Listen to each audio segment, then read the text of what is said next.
Hello everyone, welcome to Jam சமையல். இந்த வீடியோவில் கொய்யாப்பழ ஜூஸ் எப்படி பண்ணுறதுன்னு பார்க்கலாம். பொதுவாகவே கொய்யாப்பழத்தில் நிறைய மருத்துவ குணங்கள் இருக்குது. இதில் இருக்கிற ஃபைபர் கண்டென்ட் blood sugar லெவலை கண்ட்ரோல் பண்ணுறதுக்கு உதவுது.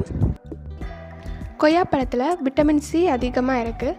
ஆரஞ்சு பழத்தில் இருக்கிற விட்டமின் சியை விடவும் கொய்யாப்பழத்தில் 2 மடங்கு விட்டமின் சி அதிகமாக இருக்குது.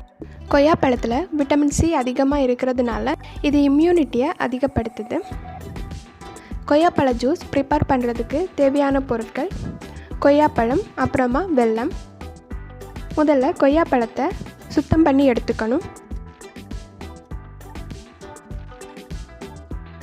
அடுத்ததாக கொய்யாப்பழத்தோட தோலை ரிமூவ் பண்ணிக்கணும். கொய்யாப்பழத்தில் கலோரிஸ் குறைவாக இருந்தாலும் ஃபைபர் அதிகமாக இருக்கிறதுனால நம்மளோட டெய்லி டயட்டில் இதை சேர்த்துக்கலாம். கொய்யாப்பழத்தில் விட்டமின் சி மட்டும் இல்லாமல் iron, calcium, vitamin A, potassium, manganese, lycopene போன்ற நியூட்ரியன்ட்ஸ் அடங்கியிருக்கு.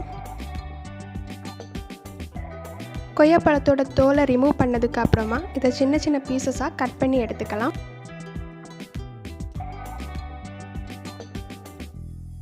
கொய்யாப்பழத்தில் இருக்கிற நார்ச்சத்து சீரான செரிமானத்திற்கு உதவி புரிகிறது. அடுத்ததாக கட் பண்ணி வச்சுருக்கிற கொய்யாப்பழங்களை மிக்ஸி ஜாரில் சேர்த்துக்கலாம். அதோட 1 கப் வெல்லம் சேர்த்துக்கிறேன். வெல்லத்துக்கு பதிலாக தேன் கூட சேர்த்துக்கலாம். அடுத்ததாக இதில் தேவையான அளவு தண்ணீர் சேர்த்துக்கலாம்.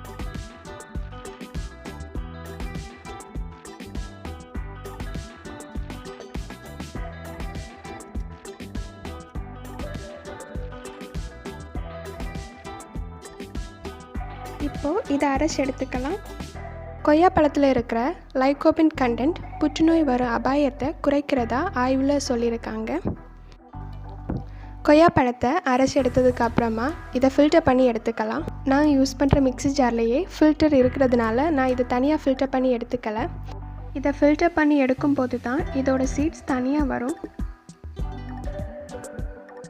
இப்போது கொய்யாப்பழ ஜூஸ் ரெடி ஆகிடுச்சு. இந்த ரெசிபி பிடிச்சிருந்துச்சுன்னா ட்ரை பண்ணி பாருங்கள்.